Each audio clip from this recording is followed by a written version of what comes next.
দর্শক আসসালামু আলাইকুম। এটি বেনাপোল স্থলবন্দর নোম্যান্স ল্যান্ড। এখানে কিন্তু কোনো সাধারণ মানুষ আসতে দেয় না।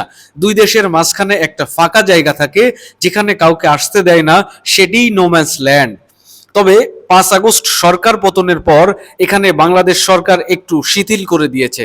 দেখুন, রবীন্দ্রনাথ ঠাকুর ও কাজী নজরুল ইসলামের বাণী সহ ছবি দেখা যাচ্ছে।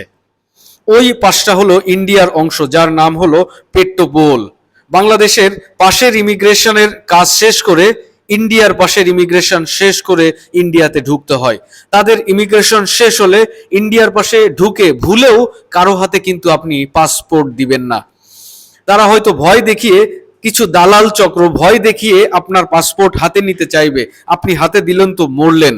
তার কারণ আপনাকে জিম্মি করে সমস্ত টাকা পয়সা হাতিয়ে নিবে। এরকম অনেক মানুষ বিপদে পড়েছে কিন্তু ইন্ডিয়াতে ঠিক যাওয়ার পথে। ইন্ডিয়াতে চিকিৎসার জন্য অথবা ভ্রমণের উদ্দেশ্যে বা ব্যবসায়িক উদ্দেশ্যে যাওয়ার আগে ইউটিউব ভিডিওটা দেখে নেবেন, এবং আমার ইউটিউব চ্যানেলে ঢুকলে আপনি কোন হোটেলে সস্তায় থাকতে পারবেন সেটিও জানতে পারবেন।